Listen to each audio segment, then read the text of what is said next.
the Iredell County Sheriff's Office Community Watch for February 2019, and since October we've been featuring this show each month, and thanks to you, we've gotten lots of tips for these most wanted here in Iredell County, and also some crimes have been going on. So thank you for your observation, thank you for your tips, and keep those coming here to the Iredell County Sheriff's Office. On this show, in addition to that, we're also going to talk about a program coming up, how you as a civilian can respond to an active shooter. So they're going to have a training, because this is a timely topic for many people there. If you encounter an active shooter, how should you respond to that? So we're going to go to Mike Furman and Sheriff Darren Campbell and learn more about this program and also the most wanted for February 2019. Thanks, Brian. Sheriff, thanks for joining us today. Thanks for having me again. This is our 4th episode of Community Watch with Sheriff Darren Campbell. Sheriff, a few things we want to tackle today. Okay. But first we want to start with the most wanted. Hey, that's the best. All right, well, one of our first, we've got 5 for you this week. Our first one is Robert Wayne Jenkins. He's 29 years old. He's 3870 Blankenship Road in Taylorsville. He is wanted for 5 counts of felony identity theft. That's obviously an ongoing problem we have, and this is one of the biggest offenders that we have here locally. The next person is Katricia Diane Mack. She's 30 years old from 157 Parkertown Road, which is down in Mooresville. She's in possession of marijuana and maintain a place to sell controlled substance. So basically was dealing drugs out of her house. Another person is Joe Kurt Bost. He's 58 years old. He lives at 6900 John Deere Drive, which is in Sherrills Ford, North Carolina. He's not a resident of Iredell County, but he's obviously come over here and offended. We're wanting him for felony obtaining property by false pretense and resisting a public officer. Last but not least is Carson Rose Starr, 28 years old. Last known address was 167 Oak Tree Drive in Moxville, and her charge we want her is felony robbery with a dangerous weapon. So that's a person that we would love to get in custody along with the rest. And as always, if you happen to know where these people are at, give us a call at 704-878-3180 or 878-3100 so we'd be able to apprehend these individuals.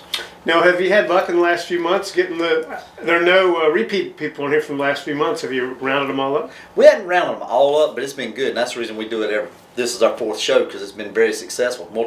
Social media reaches a lot of people, and so it's a good way for us to apprehend these individuals. All right. Next, Sheriff, I know you have some civilian training teaching the public how to respond to active shooters coming up on March 30th at the Ag Center. Tell us a little bit about the impetus for that and how people can sign up and what they can expect to learn.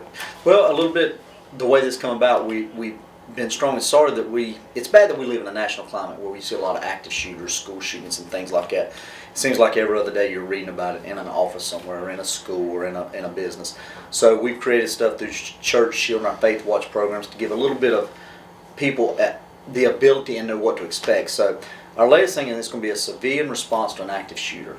It's basically going to be from 9 o'clock to 1 p.m. on March the 30th at the Ag Building on Bristol Drive. And it's going to define what an active shooter is, what kind of things that we've learned and through intelligence from other agencies across the country, a way to make sure you're safe, things to look for, what to expect when law enforcement arrives, what to do if you're a concealed carrier and you happen to have a weapon during an active shooter situation. That'll be a lot of the stuff and the best way for you and your family to survive if you get caught in an active shooter. So that's some of the stuff we'll have instructors coming in, and they'll be all law enforcement instructors, and it's been a great time. We've had good response when we do these on Saturdays at the Ag Building. So we'd love for everybody, if you're interested in that, and it is a threat, and it's sorry that we have to do these type of classes, but the reason we're designing is to give everybody increase in surviving if something was to happen here. Now, do people need to sign up ahead of time or just show up? Yes. No. If you send us an email or show up, we're going to try to sort of keep it, but that never goes a lot. One class we had for our Faith Watch is almost 300 people. So obviously you can shoot us an email, go to Iredell Sheriff, you can send it to us. Simply pick up the phone, call, we'll put you in contact with whoever it is. But if you have a group, a small group, a church group, anybody that would like to come to that, we'll probably limit it to a certain amount, which is probably short of 300. But so far all of our classes have been full, so please let us know. And they can just, like I said, simply email or shoot us a Facebook message. Okay, so again, that's March 30th from 9 to 1 at the Iredell County Ag Building off Bristol Drive. Yes, sir. Another topic we hope to kind of cover today is how you're using your drone. I know that was around $30,000, you said, purchased with drug forfeiture proceeds again. Yep. and seems like you're using that more and more all the time in different types of operations. Absolutely. We one of our most recent, which was on our website, was an escapee in Alexander County. We were able to go up there and use the camera to do surveillance as the dog and the person was tracking. We were able to see where the officers are going, but not just that, but as far as crime scenes, we've used it recently in Mooresville when we recovered some skeletal remains. We've used it on drownings, which I think some of the video will give you, where you've been able to have a bird's eye view. In the old day, we wouldn't have that.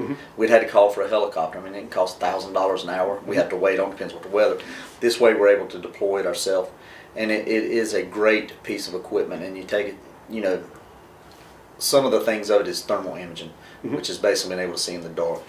Zoom lens, where you can be over half a mile away and come back and recognize somebody. We use it in a lot of our covert drug activities to record undercover operations. We do it to surveillance if we're going to issue a search warrant, possibly see what kind of security, what kind of people may be at a drug house as far as armed or something. So there's a lot of tools we use it like that. And missing persons. Is it 100% successful? No, but it's very good for a missing person, a person that may want to hurt themselves, an Alzheimer person, someone with dementia, or any kind of medical problem. And we're able to deploy that through the heat signatures and just a bird's eye view. And it's been great. And the operator is just working in your command center wherever the operation is. And you said the range is about 7 miles? Yes, that thing can go almost 7 miles. We don't like to do it. We like to keep a line of sight, but that's what they say. We had to go get them certified to operate the drones. There's a lot of restrictions we have with some of our air like Statesville Airport. So they have to have understanding. It's not your hobby type drone. This is a huge drone, 10 to 12 pounds, and that's heavy in the drone world. So send them, get them certified, and they're on call, or they respond to certain things at the request of. Just like recently we used, I think the latest was a church fire on Western Avenue. Where they was able to use a drone to look for different things from a bird's eye view, hot spots, evidence, and anything like that. And how many different deputies are certified right now to use it? Currently, right now, we have 2. And we have 1 large drone and 2 smaller drones, which we can use, more woods area, more close confinement. But this one has been a great tool for us, and we've had a lot of use out of it, and it's been very successful. And I would imagine it also helps keep the deputies safer. If you're talking about a surveillance of a drug operation or something, you don't have to have people close by. Absolutely. And so we've got a situation, one of our SWAT team, when we have somebody in the house that's barricaded or something like that, we don't have to have the officers right up to get information back to us. We can actually deploy the drone, and we can set it stationary, and it can actually film everything in real time and send back to the officers in the command post. And the operator or the pilot does not have to be right on scene. He can be a little distance away. So, we've used it such as not just like that, but recently here, a month ago, had a report of a possible plane crash on Catawba River. Well, it's very desolate out on upper parts of the river. Was able to take the drone and deploy from basically 70 west all the way up to Lookout Dam to search for debris field or anything like that, and without using manpower, boats and everything. So there's numerous applications for it that we've utilized it. Okay. Well, again, a great use of, I think, the drug forfeiture money. Yep, federal equity share money. I'm sure you're always looking for ways to increase the use of technology in crime fighting, and that seems very effective. Tell us just 1 minute, give us a little quick update on the jail. It's coming along. Obviously, the weather's been a lot better here lately until it starts raining again. But they are moving along. As you can see, they've blocked some of the entrances up there, and that's to help dry out, work on more of the interior.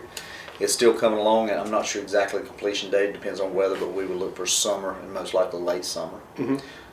And you've also hired a couple of new deputies recently, right? We have hired to train them, and well, not just for the jail, but the detention we have hired.